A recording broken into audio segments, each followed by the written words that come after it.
सब बर्बाद होगा। बहुत खतरनाक पॉलिसी होती है।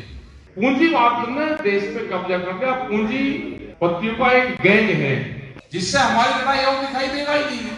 काम है कि मार्केट प्राइस जिस तरह से मार्केट के रेट बढ़े हुए हैं उसी तरह से हमारे कीमतें बढ़े। अगला टारगेट जो बाजार है, जो साप्ताहिक बाजार लगते हैं, बाजार भी खत्म होंगे। ये 4.5 करोड़ लोग इससे प्रभावित होंगे। आंदोलन और संगठन होगा तो देश बचेगा, नहीं तो देश बचने वाला है ही नहीं। आने वाली पीढ़ी लड़ाई नहीं लड़ पाएगी। ये कहीं हमारे बाप दादा जब जमीन से मिली थी तो वे क्या करते थे? जब वे किताबों में पढ़ेंगे वे तो धार्मिक दुश्मन लगे हुए थे सब, वे तो मंदिर मस्जिद में उलझे हुए थे। दिल्ली में मीटिंग हुई तो बड़ी मीटिंग हुई, लोग अब अपने झंडे लेकर आ रहे हैं, अब अपने बैनर लेकर आ रहे हैं, पूरे देश भर से लोग आए। ट्रैक्टर की दहशत सरकारों के दिमाग में रहे और जो ताकत थी 13 महीने वो दिखाई दिए। सामने तो दिखाई 13 महीने एक देश की राजधानी को घेर कर रखना, ये कोई हंसी खेल था? वो 200 किलोमीटर में तो आंदोलन फैला हुआ था। राजस्थान के बॉर्डर से लगा के यहाँ उत्तर प्रदेश के बॉर्डर पे, उत्तराखंड के बॉर्डर पे। आज भी देश की सरकारों को किसान आंदोलन से ही दहशत है। सब बर्बाद होगा। यदि पॉलिसी है कोई, ये थोड़ी है पॉलिसी, बहुत खतरनाक पॉलिसी होती है। कॉन्ट्रैक्ट फार्मिंग, मतलब आप देखोगे जमीनें सड़क के किनारे की कोई जमीन है किसी पे? अब हमने उनको कहा कि भाई आप जमीन जो सड़क के एक सर्वे कर दो कि कितने किसानों के पास में नेचुरल जमीन बची हुई है। अब हम ये सर्वे का तो काम करेंगे, लगाएंगे किसी आपको हिंसा लगा के आप, और पूरा शाहपुर तक, मंदसौर तक शाहपुर वाले रोड देख लो, दूसरे हाईवे देख लो, महंगी जमीन किसान को बर्बाद कर रही है। आप जिस आदमी ने भी जमीन बेच कर दोबारा खरीद कर दिखा देना, आपका कोई भी व्यापार कर लेना, जमीन खरीद कर दिखा देना, उस जमीन को खरीदी हुई है। बड़ी साजिश रची जा रही है कि आपकी हाईवे की जमीन वो लेंगे, एग्रीकल्चर में, कृषि में बेनामा करवाएंगे और उसमें फिर कॉमर्शियल उसको बना देंगे, उसके बराबर में दीवार खींच देंगे। एक साजिश है, समझ लेना। पिलर देकर दीवार खींच देंगे, आगे आप ना गन्ना ले जा सकते, ना गन्ने की फुटकी जा सकते। वो 8-9 फुट की सड़क है, उसको जा ही नहीं सकते आप। पिछली वो जमीन फिर सस्ती देते हैं। हमने सरकार को लिखा है, जैसे शहर में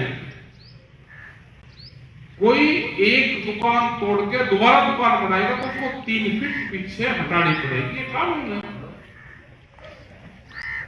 यहां पे भी एक जिसको खेती की जमीन में कॉमर्शियल एक्टिविटी करनी है, दीवार बनानी है, उसको 3 फीट छोड़नी पड़ेगी रास्ते में, नहीं तो किसान एक दिन उसको तोड़ेगा। जो क्लोज था ना, क्लोज हटा दिया। ये तो सरकार है। अगर ये बीजेपी की सरकार होती है, अगर ये सरकार, मौजूदा सरकार बीजेपी की होती तो भी ये बातचीत करती। सरकार तो भी नहीं। पूंजीवाद ने देश पे कब्जा कर लिया। पूंजीपतियों का एक गैंग है, वो गैंग इकट्ठा हो गया। वे लुटे रहे, पूंजीपति लुटे रहे जो देश और दुनिया को लूट रहे हैं। लड़ाई से जो हमारे सामने दिखाई देते हैं लाठी में और वर्दी में, जो हमको रोकते हैं, जो अधिकारी है, इनके हाथ में नहीं है कुछ। इनसे हमारी लड़ाई है ही नहीं, जिससे हमारी लड़ाई और दिखाई देगा ही नहीं। बड़ा संघर्ष होने वाला है। गांव जमीन अपनी जवानी बचानी है तो आंदोलन करनी पड़ेगी। उठाकर रख दिया पूरे देश को कि एमएसपी एमएसपी एमएसपी, और पूरे देश का किसान उसी पे लग रहा है। एमएसपी देंगे तो समाधान नहीं है पूरे उसका के, और ये देंगे, ये आंदोलन करवा के एमएसपी को दे देंगे, गारंटी कानून बना देंगे और फिर बदनाम करेंगे किसान को। देखो जी हमने दे दिया, किसान की कोई समस्या नहीं, ये किसान फिर आंदोलन कर रहे। एमएसपी तो वो है कि गारंटी कानून दे दो, जो मिनिमम सपोर्ट प्राइस है इसके कम पर खरीद नहीं होगी। काम उससे थोड़ा चलने वाला है। काम है कि मार्केट प्राइस जिस तरह से मार्केट के रेट बढ़े हुए हैं उसी तरह से हमारे कीमतें बढ़े। ये लंबे आंदोलन देश में चलेगी। जो यूथ है अपने खर्चे भी कम करें। आप खर्चे बढ़ाते रहोगे, आमदनी कहां से बढ़ेगी? खर्चे भी कम करने पड़ेंगे आपको। अब जैसे इन्होंने तो पूंजीवाद हावी हो रहा है देश में, इन्होंने कहा कि 10 साल पुनः ट्रैक्टर जनरेटर गाड़ियों चलेगी नहीं। कैसे काम चलाओगे भाई? 10 साल में मुझे एक आदमी बता दो जो किसान है कि ट्रैक्टर में बदल दूंगा जी। गाड़ियां कितनी चलती हैं? अगर किसी ने गाड़ी ब्याह शादी में मिल गई तो 10 साल में कोई गाड़ी 20 लाख किलोमीटर चल जाएगी। जिस जज ने गाड़ी ले ली, जिस डॉक्टर ने गाड़ी ले ली, दहेज में कोई गाड़ी मिल दी, किसी ने अपनी लड़की को गाड़ी ले ली तो 10 साल में कितनी चल जाती है? ट्रैक्टर कितना चल जाता है? जज डॉक्टर की गाड़ी कितनी चलती है? यह है कि नए पूंजीवाद देश में खड़े हों, उनको रोजगार मिलता रहे, उनकी इंडस्ट्री चलती रहे, और जो हमारे जो लेबर हैं, जो दुकानदार हैं, ये भी खत्म होंगे सब। ये अकेली लड़ाई किसान की नहीं है, ये मजदूर की भी है, गांव में बैठे दुकानदार की भी है, ये जो शहर में दुकानदार है उनकी भी है। जो गांव का दुकान है वो तो 100 परिवार को उधार सामान देता है। फसल आ गई, तनख्वाह आ गई तो उसका लौटा दिया हमने। क्या आप जो मोल खुद रहे हैं, क्या वे आपको उधार दे सकते हैं? अगला टारगेट जो बाजार है, जो साप्ताहिक बाजार लगते हैं, बाजार भी खत्म होंगे। ये 4.5 करोड़ लोग इससे प्रभावित होंगे। तो पूरी दुनिया का भारत बाजार बनने वाला है। लड़ाई ये है कि भारत पूरी दुनिया का बाजार, और यहाँ पे सस्ती लेबर तैयार होगी, उस देश को चुना गया है, उसमें भारत। लेबर कहां से आएगी? उन्होंने कहा कि लेबर तो गांव में रहती है, इन खेती से इनको हटाओ ना। तो जब हम जमीन से अलग हटेंगे तो हम लेबर में जाएंगे, लेबर में कन्वर्ट। मतलब हमारी खेती, हमें नुकसान हो रहा है, बाहर के लोग आके पैसा दूसरे धंधों में कमा के जमीन खरीद रहे हैं, उनको कैसे फायदा होगा? मतलब हमारी जमीन, हमको जमीन नहीं खरीदनी, हमारी जमीन में ही हमको नुकसान है। बॉम्बे का आदमी आके वो खेती करेगा, यहाँ पे उसको फायदा होगा।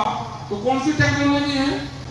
आंदोलन और संगठन होगा तो देश बचेगा, नहीं तो देश बचने वाला है ही नहीं।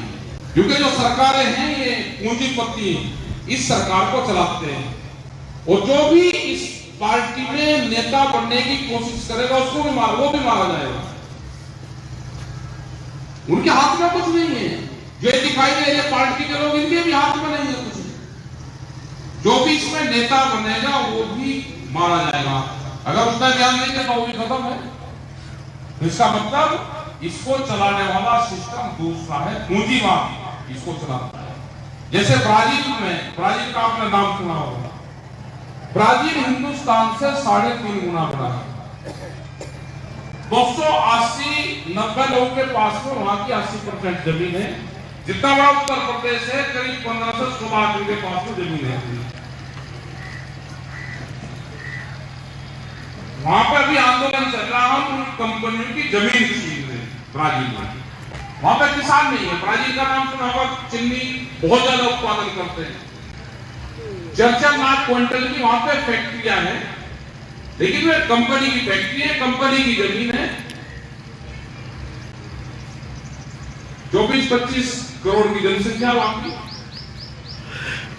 वहां सब लेबर का काम करते हैं, किसी के पास में कोई राइट नहीं है, ना किसी के पास में जमीन है। वहां पे जो संगठन है अपना, वो संगठन वहां पे उनकी जमीन छीन के किसान बनाने का काम कर रहा है। क्या आने वाली पीढ़ी लड़ाई लड़ रही? आने वाली पीढ़ी लड़ाई नहीं लड़ पाएगी। ये कहीं हमारे बाप दादा जब जमीन से मिली थी तो वे क्या करते थे? जब वे किताबों में पढ़ेंगे वे तो धार्मिक दुश्मन लगे हुए थे सब। वे तो मंदिर मस्जिद में उड़ हुए थे, वे तो आपस में लड़ रहे थे, गांव में लड़ रहे थे, और उनकी जमीन छीन थी। बाहर के लोग आकर उनकी जमीन छीन रहे थे। तो ये संघर्ष लंबे चलेंगे। शांतिपूर्ण तरीके से अपने आंदोलन को जारी रखो। डरने की जरूरत नहीं है। ये जो सरकार के लोग हैं ना, ये 400 पाल ये हवा कर रहे हैं। इनके सर्वे हुए हैं, ओरिजिनल सर्वे लिखे गए हैं कि ये 125 से और 50 सीट जीत रहे हैं। 250 से ज्यादा ये सीट जीत ही नहीं रहे हैं। ये इनके सर्वे हैं, बीजेपी के खुद के जो आरएसएस के लोग हैं उनके सर्वे हैं, ये इंटरनल रिपोर्ट है इनकी। ये वैसे ही देश में माहौल खराब कर रहे हैं और हालात को जो विपक्ष वाले हैं इन्होंने हालात खराब करी देश। डरावना विपक्ष देश में तानाशाहों को जन्म देता है। होगा सब अपना काम करो और गांव के लोगों का, पुरपालियन का, आसपास के लोगों का बहुत बहुत धन्यवाद। जय हिंद, जय भारत। नेशनल दस्तक की आपसे गुजारिश है कि अगर इसको बचाना चाहते हैं तो नेशनल दस्तक को सब्सक्राइब करने के लिए रेड कलर के सब्सक्राइब बटन को दबाएं, फिर बेल आइकन की घंटी दबाएं। नेशनल दस्तक को बचाने के लिए बहुत जरूरी है कि हर खबर को शेयर करें, लाइक करें, कमेंट जरूर करें।